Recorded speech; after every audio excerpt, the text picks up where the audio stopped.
सभी भक्तों को श्री शिवाय नमस्तुभ्यं। हर हर महादेव। 14 फरवरी बसंत पंचमी के दिन किए जाने वाले महाउपाय रोग मुक्ति। यदि आपका बच्चा आपकी बात नहीं मानता है, साथ ही साथ में अवधूतेश्वर महादेव का उपाय जो आपको रोगों से मुक्त करा देगा। किस प्रकार से करना है आपको ये उपाय, उसकी पूरी जानकारी आपको इस वीडियो में दी जाएगी। साथ में 5 दीपक बसंत पंचमी के दिन इन स्थानों पर प्रज्वलित कर देना। यदि आपकी कामना है संतान प्राप्ति की, आपकी कामना है वंश की वृद्धि की, आपकी कामना है धन की प्राप्ति की, या और कोई भी कामना हो, तो एक बार ये 5 दीप जरूर प्रज्वलित करना पंचमी तिथि के दिन। अब आपको उपाय करना कैसे है, पर उससे पहले एक छोटा सा कार्य कर देना है आपको। वीडियो को लाइक कर दो, चैनल को सब्सक्राइब कर दो और इस वीडियो को अधिक से अधिक शेयर कर दो। तो आप जानते हो 14 फरवरी को पंचमी तिथि पड़ रही है। तो जो सबसे पहला उपाय है वो है सरसों के पुष्प का उपाय। क्या करना है आपको, 31 सरसों के पुष्प लेने हैं। 31 यानी कि 31, 31 सरसों के पुष्प लेने हैं 14 फरवरी 2024 बसंत पंचमी के दिन।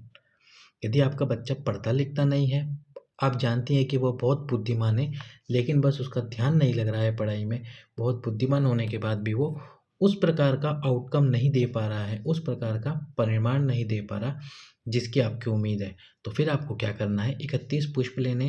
यदि आपका बच्चा स्वयं शिवलिंग पर ये पुष्प समर्पित कर दे तो बहुत अच्छी बात है, नहीं करे तो आप उसका हाथ लगवा दीजिए। और उसका हाथ लगवाने के बाद में ये 31 पुष्प बसंत पंचमी के दिन पूरे दिन में आप कभी भी जाइए शिव मंदिर, प्रदोष काल में जाइए, सुबह जाइए, दोपहर में जाइए, दोपहर में यदि मंदिर खुला मिलता है तो उसमें भी जाइए और 31 पुष्प आप स्वयं ही समर्पित कर दीजिए।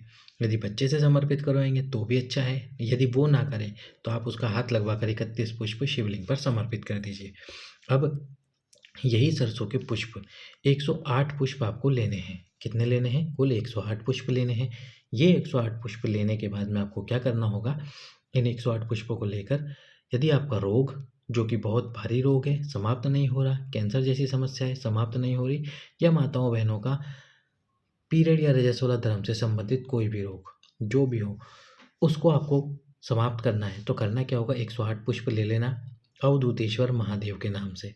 अवधूतेश्वर महादेव के नाम से ये 108 पुष्प लेकर एक एक कर कर शिवलिंग के ऊपर समर्पित करते जाना। एक पुष्प समर्पित करोगे, अवधूतेश्वर महादेव का स्मरण करोगे, जय अवधूतेश्वर महादेव स्मरण नाम बोलो। फिर दूसरा पुष्प समर्पित करो, आपका रोग जो भी आपकी बीमारी है वो समाप्त होगी। अब आप बोलो भैया मुझे 108 पुष्प नहीं मिल पाए सरसों के, तो मैं क्या करूं? तो फिर एक पुष्प लेना, एक पुष्प लेना और बाबा से बोलना कि बाबा 108 पुष्पों का इंतजाम नहीं हो पाया, ये एक ही पुष्प 108 पुष्पों के बराबर है, मैं तुझे समर्पित कर रही हूँ, बस तुझे इसको 108 पुष्पों के रूप में स्वीकार करना होगा। जैसे कि गुरुजी ने एक बार आपको बताया था कि यदि आपके पास में 108 बेलपत्र ना हो तो आप एक बेलपत्र बीच में से पकड़ के समर्पित करते हो तो मंत्र बोलकर, तो वो 108 बेलपत्र के बराबर होता है। उसी प्रकार यदि आप ये एक पुष्प श्री शिवाय नमस्तुभ्यम मंत्र बोलो, यदि मुमकिन है तो आप 108 बार श्री शिवाय नमस्तुभ्यम मंत्र बोल दो। मुमकिन नहीं है, समय नहीं है, तो एक बार मंत्र बोलो श्री शिवाय नमस्तुभ्यम। बाबा से प्रार्थना करो कि ये एक ही पुष्प पुष्प में 108 पुष्पों के बराबर समर्पित कर रही हूँ बाबा, इसको स्वीकार करना। और फिर अवधूतेश्वर महादेव के नाम से इस पुष्प को समर्पित कर देना भगवान शंकर के शिवलिंग के ऊपर। आपका जो भी रोग होगा, जो भी बीमारी होगी, जो भी दुख तकलीफ होगी, वह समाप्त अवश्य ही होगी। अब अगला उपाय, अगला जो उपाय है वो है प्रतिदिन किया जाने वाला उपाय। बसंत पंचमी से आपको लगातार ये उपाय करना है। यदि शरीर में कहीं समस्या है, कमर के दर्द हो रहा है या कहीं और भी समस्या है, तो ये स्थान आप जानते ही हो, बीच में जो स्थान होता है, इस स्थान का नाम आप स्वयं बता देना मुझे कमेंट में कि ये कौन सा स्थान है जिसके बारे में गुरुजी ने हमेशा वर्णन किया है। ये वाले स्थान का वर्णन गुरुजी करते हैं और ये स्थान कौन सा होता है ये आप जानते हो, कमेंट में ज़रूर बताना। इस स्थान पर आपको अभी पारिजात का फूल तो आ नहीं रहा, तो पारिजात की पत्तियाँ तो होगी आपके पास में, पारिजात का पेड़ हो उसकी पत्तियाँ लेना, उस पत्ती को प्रदोष काल में समर्पित करना ये स्थान पर। इस स्थान पर समर्पित करने के बाद में आपको क्या करना है, उस पत्ती को उठाना और उठाकर खाना शुरू कर देना। बस 10 से 15 दिन करके देखो ये उपाय, आपको स्वयं पता पड़ जाएगा कि उपाय कितना कारगर है और जो गुरुजी उपाय बताते हैं वो कितने सफल होते हैं। अब इसके बाद चलते हैं हम अगले उपाय की तरफ। ये है संतान प्राप्ति वंश वृद्धि के लिए पंचमी तिथि का उपाय। उपाय आपको कैसे करना है, 5 दीपक ले लेने हैं, 5 दीपक ले लेना। अब ये 5 दीपकों को लेने के बाद में ये 5 दीपक आपको 4 स्थान में से किसी भी एक स्थान पर प्रज्वलित करने हैं, चारों स्थानों पर मत जाना। अब मैं 4 स्थान आपको बता रहा हूँ। देखो, सबसे पहला स्थान हो गया शिव मंदिर, भोलेनाथ का मंदिर, सबसे पवित्र स्थान, उस स्थान पर जाना। आप शिव मंदिर जा सकते हो तो शिव मंदिर अवश्य जाना, प्रदोष काल में जरूर जाना। बसंत पंचमी के दिन, प्रदोष काल में बसंत पंचमी के दिन शिव मंदिर जाके ये उपाय करके आना। यदि मान लो शिव मंदिर नहीं जा सकते तो आपके घर में तुलसी का क्यारा तो होगा ही। यदि तो चौकोर तुलसी का क्यारा है तो बहुत अच्छी बात है, उस स्थान पर। यदि मान लो तुलसी का क्यारा नहीं है तो आसपास में बेलपत्र का वृक्ष तो होगा ही। अब बेलपत्र के वृक्ष की बात कर रहा हूँ, वृक्ष की जानकारी मैं आपको दे चुका हूँ। जिस वृक्ष की छांव आपके ऊपर पड़े वो बेलपत्री का वृक्ष होता है। यदि मान लो बेलपत्री के वृक्ष भी नहीं है, शिव मंदिर भी नहीं जा सकते, तुलसी का क्यारा भी नहीं घर में, तो क्या करे भैया? तो फिर एक काम करना, आपका घर का मुख्य द्वार तो है ही, घर में तो रहते ही हो ना आप, तो जो घर का मुख्य द्वार है उस मुख्य द्वार पर आपको दीप प्रज्वलित करने हैं। अब क्या करना है आपको, देखो 5 दीप लेने हैं, मिट्टी के ले लो, पाँचों के पाँचों दीप। यदि मान लो मिट्टी का दीप आपके पास में नहीं है तो आप क्या करना, आटे के 5 दीपक बना लेना। एक बात की जानकारी, आटे के दीपक में चोंच मत बनाना, बस आटे का दीपक बना लेना। सब में आपको डाल देना है घी, जो घी हो घर में वो डाल देना। अब शिव मंदिर गए तो शिव जी के सम्मुख में बाती कौन सी लगानी है, लंबी लंबी बाती लगाना। शिव जी के सम्मुख में पाँचों के पाँचों दीप रख देना, बाबा से प्रार्थना करना, हे भोलेनाथ।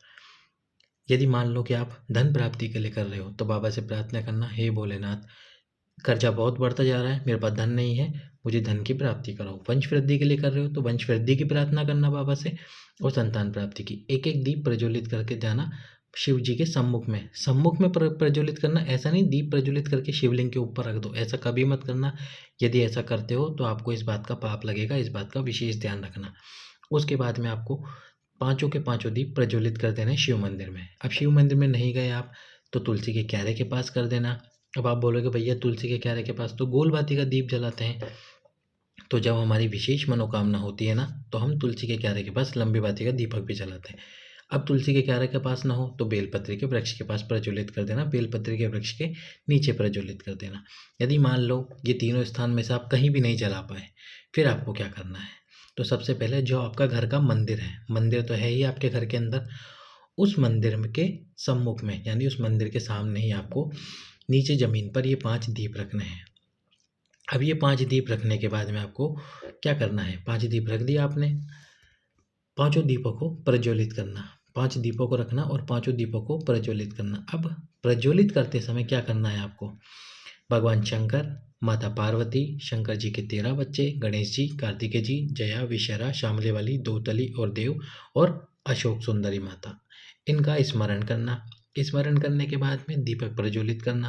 प्रज्वलित करने के बाद में आपका घर का जो मुख्य द्वार होगा, उस मुख्य द्वार के थोड़ी सी बाहर की तरफ दीपक बाहर की तरफ रखना। लेकिन ये जो बात है ये किस साइड रखोगे, ये आपके रखनी है आपके घर की तरफ बात रखनी है। और ये जो दीपक है घर से थोड़ा बाहर की तरफ, यानी कि जो आपका मुख्य द्वार है उस मुख्य द्वार से थोड़ा बाहर, और उसके बाद में इन दीपकों की बात आपके घर की तरफ रखना। पंचमी के दिन प्रदोष काल में ये 5 दीप अवश्य ही प्रज्वलित करना, आपके घर के लिए, पंचवृद्धि के लिए, संतान प्राप्ति के लिए, और साथ ही साथ में मनोकामना पूर्ति के लिए या फिर धन की प्राप्ति के लिए। 5 दीप बसंत पंचमी केवल साल में एक बार आती है, मौका मत छोड़ना। अब छोटा तो फिर अगले साल ही मौका आएगा। सभी भक्तों को श्री शिवाय नमस्तुभ्यम, हर हर महादेव।